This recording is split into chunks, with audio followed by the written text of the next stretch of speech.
suicides, but I'm not no suicide expert. And society has changed a lot since a lot of us were young people.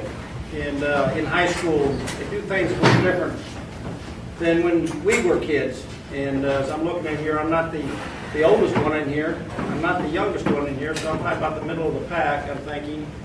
But so I kind of wanted to change up a little bit and talk to you about you can make a difference. And so all of us started out in life, and we all came from nice backgrounds, different families, but none of us were anything gifted that I'm aware of. I wasn't from a rich family. I wasn't from a poor family. I was a young kid that grew up in the middle of Iowa, and farm country, hardworking people. And my dad had a small business and raised me right. My grandma was 2 doors down from my house, and had a good school, good principal. So I had a good upbeat bringing with people. I had uncles that were kind of well-to-do. I had uncles that were in families that were not so well-to-do, and so I got along with everybody. And as you go through school, remember, we all saw kids that were being bullied. And I remember a couple times where as I got old enough and big enough where I could make a difference, I got in the middle of between a fight or something and stopped it. So as I'm going through high school, Vietnam was going on. And the horrors of TV, every night you'd watch the news and you got a body count. And that was how they were justifying the war. Who had the most bodies was the one that won in particular that day or something. But as I grew up with a father that had got drafted in the Korean War. My grandfather, his father, had got drafted in World War I. And they were very patriotic individuals and members of the American Legion of my hometown. So I'm in high school trying to figure out what I'm going to do with my life. And I had a couple hobbies. I loved water skiing, I loved motorcycles, and I loved running. And I didn't think I could make any money doing any of those. Water skiing didn't seem like it would be something, though I loved it. And motorcycles, I just, look at these big greasy Harley Davidson guys, and I thought, I don't know if I want to be like them. And so I'm going to go in the service. And everyone's looking at me like, okay. My dad said, fine, whatever you want to do. So I had checked all the branches out. Actually went down and chatted with, met the Marine recruiter from my area and didn't like what he had to say. And so I want to see the Coast Guard recruiter. One Coast Guard recruiter in the middle of Iowa. So I drove to Des Moines, Iowa to have this appointment with this guy. And when I got there, he wasn't there. I had scheduled the appointment, checked on it, and he was supposed to be there Friday afternoon, called me to be there, got there Saturday morning, had to drive 90 miles to see the guy. Wasn't there. So the young sergeant, little freckled head guy, about the same height as I was a miler, he was a miler in high school, and he brings me on in to build the federal building, and we get to talking, and the gunny in charge there. The gunny was a grunt, an infantry guy, Vietnam veteran. The leadership that I sat and watched him, his difference by just watching and observing him made me decide that I wanted to be a Marine. So I come back home and talk to my parents, and when you going to the Coast Guard? No, Dad, I'm going to be a Marine. And it got real quiet. But out of respect, because the way we were raised, I made the recruiter drive 90 miles to come to meet my mom and dad. I was 18 years old. I didn't have to have parents' consent. My dad didn't have to sign for nothing. But out of respect, I made him come there and meet my dad. Came and had a cup of coffee with my mom and dad, didn't have any questions, and I just told him I'll go as soon as I get done running the state mile. I had qualified for state and wanted to go run the mile. And so as soon as that was over, and I didn't know what I wanted to do, qualified for avionics or whatever, and I said, send me open contract. The Marine Corps will take my ASVAB scores and figure out what they're going to do with me. That's what I figured I'd do. Well, I didn't know at the time that meant that I was going to be an infantryman. And turned out to be a great thing for me. And So I wind up in the Marine Corps, wound up going to San Diego, and then we all have boot camp stories, and we all from the state of Iowa, we all flew in together, and we carried an Iowa flag. Instead of your platoon number, we have an Iowa flag with the platoon number, and we all graduated the same day and flew back home together, and what a great experience. And so I wind up going on sea duty. So I'm on an aircraft carrier, and I get hurt. Long story short, there's something called a dumbwaiter. Foreman here might know what I'm talking about, but a dumbwaiter is where they allow the food that goes up and down, different things. Well, I'm private first class, young guy to put me on mess duty. So I'm on mess duty, and I got a sailor that's been in the Navy for 4 years, never been at sea, and he's seasick. And we're supposed to field day the magazine that this thing runs up and down, and so every time you want to lower a bucket of stuff to go down there, and I took a look, and the thing came and pulled me up, and anyway, caught me in the head, and got medevaced, and they decided you want to get discharged? I said, no. I signed up for 4 years, I'm going to finish my 4 years, and I did.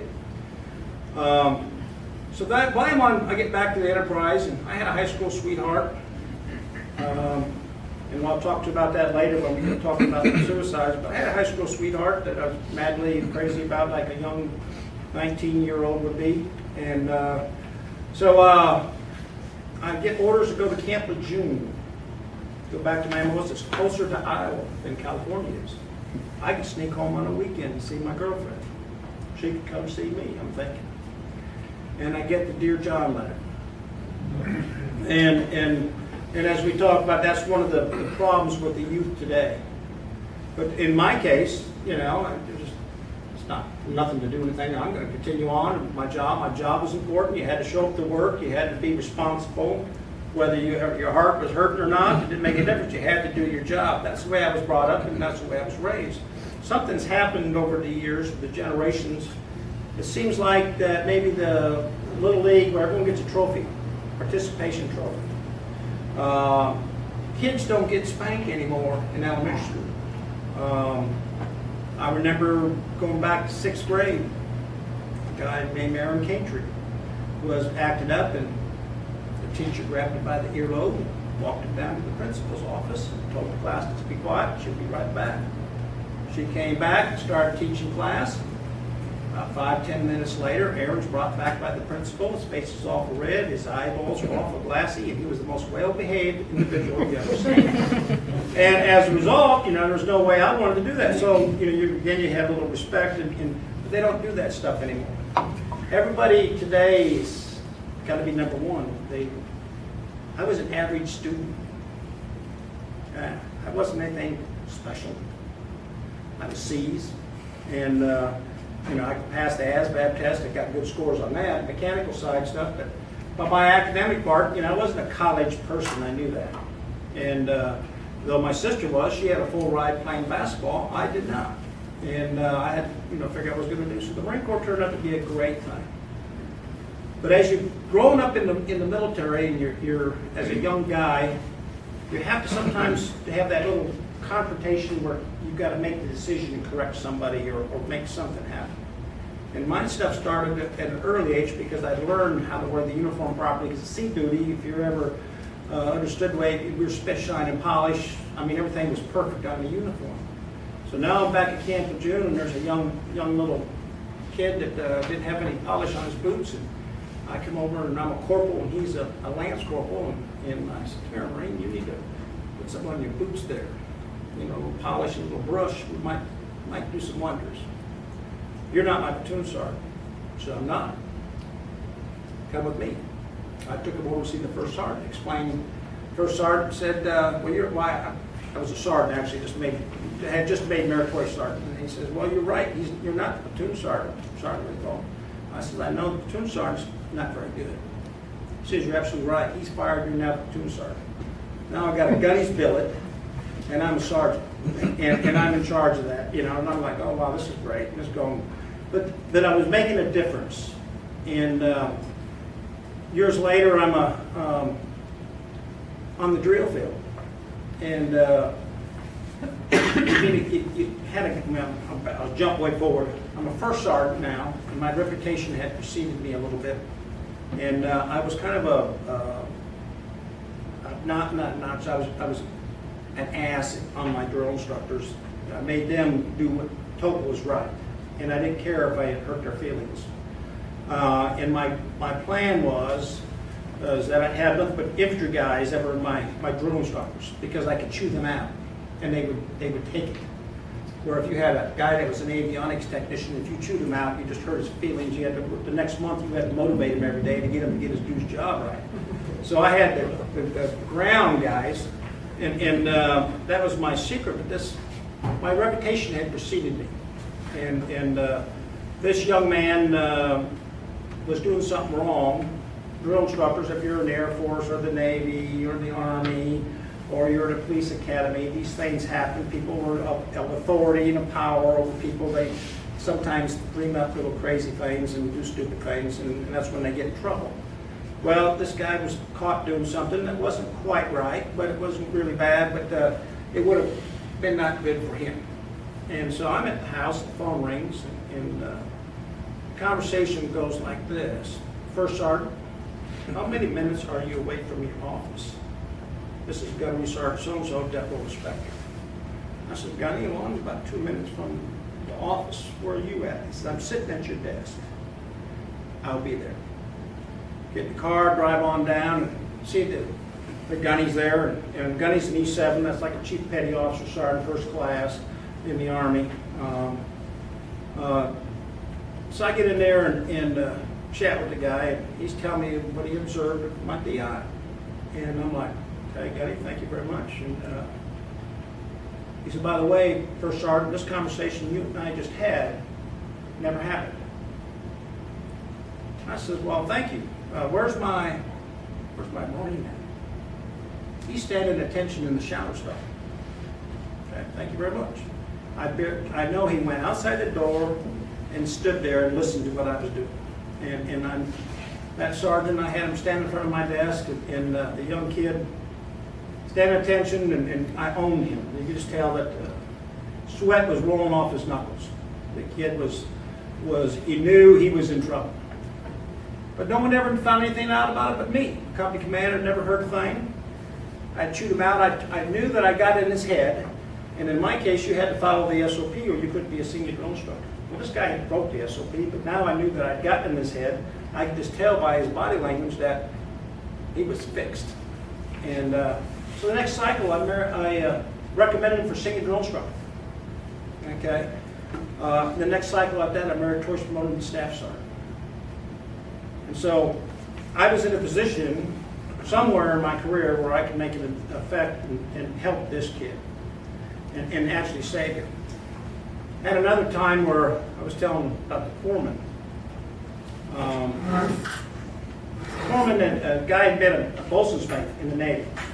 And if you've ever been in the Navy, they're out to sea all the time, but when they sound liberty, they don't sit there and tell them about the do's and don'ts and how you get in trouble, you know, where not to go. They just kind of like let you go. And so they said, if you do back-to-back sea tours, we'll let you go to corpsman school. That's what he wanted to be. But so he did back-to-back sea tours, had no idea that if he did do a sobriety test, he was a designated driver in a car, with everyone else was Marines in the car, and they were all drunk, and alcohol was reeking out, you know. The MP pulls him over, they're streaking out alcohol, he's driving. He tells him, well, I need you to step outside so you can do a sobriety test. Well, he was sober, he never drinks. But he didn't know that, because no one ever told him. And now he's with the Marine unit, and so now it's an automatic DUI, and so he comes to me, and I'm his first sergeant, and I'm talking to him, and it turns out that the young kid had drink. Talked to everybody in the car that was drunk, that he doesn't drink. Talked to the MP. MP says, I believe he wasn't drinking, but I had to write him a ticket because of this. So then I go see the colonel. In this particular time frame, anybody that drank, I'll base you had to go see the colonel, and you're going to get a reduction in rank and a max fine. Well, you know, for a Lance Corporal in E3, that's reduction to E2 and $1,100 fine. And that's a pretty steep penalty for a young kid that's 19 years old, 18 years old, that just, got done drinking. And so this particular guy, Colonel listened to me and dropped the charges on him. So, jump forward now. My son's a Marine, and he's a sergeant in the Marine Corps right now. And I'm listening to him talk about his Marines. He's in the aviation side of the world. And sometimes I think they're missing a little leadership, people skills, where they don't sit down and they got people standing at attention when they're talking to them and stuff. And I'm like, it doesn't make sense to me. It's not computing, if you understand what I'm saying. And I'm like, okay, this is really not a good thing. And my son actually had to write a kid up the other day, and actually picked the phone up and called me because he felt bad about it. And but he went way beyond the point where he corrected the kid, and the kid had not been getting corrected, carried away. The kid kept doing what he was doing, and finally my son had to do what he had to do. And then the staff NCOs are cheering him on. Hey, you should have done that a long time ago. And I'm like, but so what I'm trying to say is that maybe, and there's a problem in the service. I'm going to tell you some numbers here in a minute. Maybe we need to get just back to basics and basic leadership, taking care of people. The secrets I had on the drill field, that when I had that company, and the drill field's a magical place because you got all these different MOSs that come in, and then you're not dealing with just one. You're not dealing with just different guys. You got aviation guys, you got admin guys, you got computer guys, and they're pushing to be a drill instructor, and so you get to see all these different. But the secret that I had when that launched me way off, my career really took off, was that I didn't lose any drill instructors, and because I took care of them. Now my taking care of them was rough, and I'd get in their butt, but I'd forget it. I'd chew you out, turn it off, and go back to business. And if I caught you, the company commander never knew about it. The only time the company commander needed to know about it is if it was really something serious. So I was trying to take care of the individual. And there's a lot of people that I did over the years. So I think we're missing something. But knowing that this is about suicide prevention, and we don't want to talk about me so much as what's really going on right now. I went and looked up on the computer and downloaded some facts. And it's pretty scary. Last year, 2018, had the highest number of suicides among active duty personnel in the last 6 years. We ain't been in that big a combat in the last 6 years. Last year, 2018, had the highest number of suicides.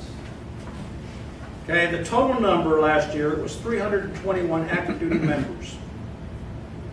321 young men and women, I'm assuming, killed themselves. And these guys, not all of them have seen combat. Most of them did not see combat. Most of them just are in the service and they got orders made to go and anyway. Out of that number, the Army had 138. The Navy had 68. The Air Force had 58. And the Marines had 57. Okay. Now, the Marines, if you hear that number, we're the lowest number of all. But when you look at the percentage of people that we have in the Marine Corps compared to the other branches, that shoots our percentage up a lot higher than the other branches. The Commandant of the Marine Corps this year, Robert Naylor, is the Commandant, came out with guidance for Marines, and he urged that Marines consider the lasting impact a permanent solution has for a temporary problem. And he's trying to fight this. My daughter-in-law was working for 2nd Marines. Well, it used to be 2nd FSSG, now it's called something else. I don't know the acronym, but it's basically where all the supply types, the support MOSs are at. And she was up there. She's got a couple degrees, and she was tracking, she's a behavioral specialist. That's her degree field. And so she was trying to track for the Marine Corps how to prevent this. So it was, then when her husband, my son, moved and went activated, he's up in Norfolk, Virginia, she then relocated and went to with the Coast Guard. She's now doing the same thing for the Coast Guard. The Coast Guard has not been monitoring this or tracking it, but they hired her to do the same thing, and she's now staying in a program up in the Coast Guard because they're having the same problem, which is kind of scary. The Department of Defense has been tracking this thing, and they got something called a Department of Defense Suicide Event Report. DODSER is what the acronym is. In 2015, the standard rate of suicide was 20.2 deaths per 100,000. 22.2 deaths per 100,000 active duty for all branches.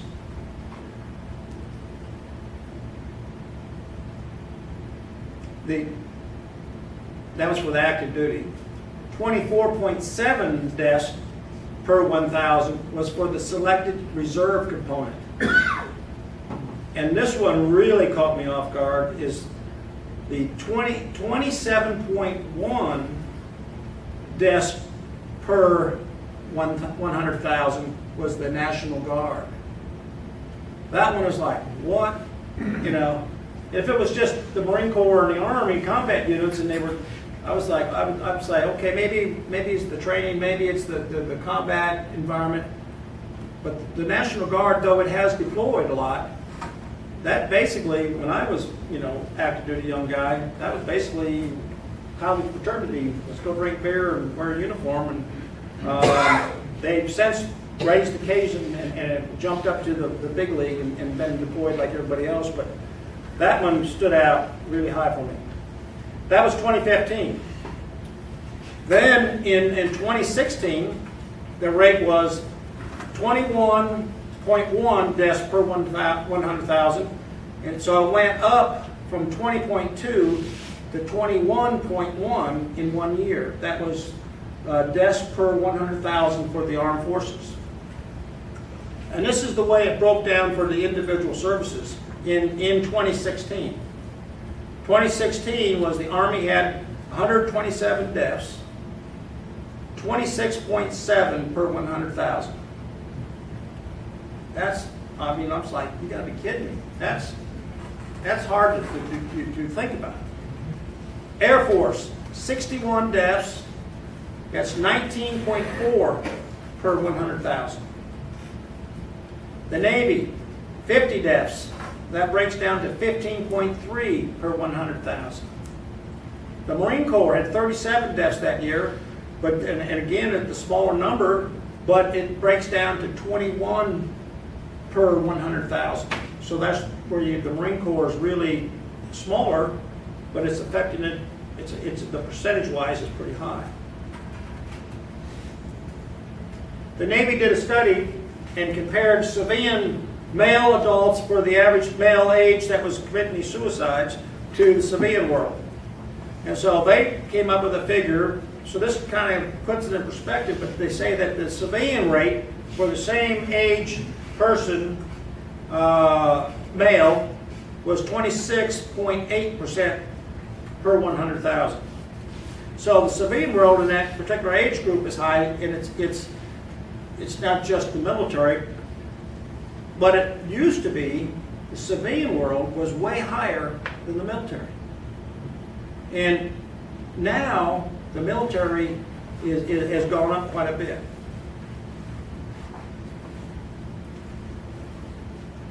According to the World Health Organization's almost 1 million people die by suicide each year, which for a global rate is 10.7 per 100,000. So you can see we're way out of whack from world standards. In the United States suicide rate, every 30 seconds we have a death, and we're at 13.3 per 100,000. That's the across America.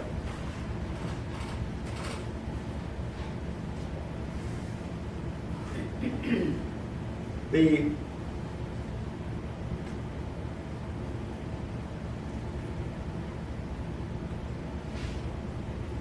elevated suicide risk go well beyond military service, as our veterans are carrying a much greater risk for suicides over civilian counterparts.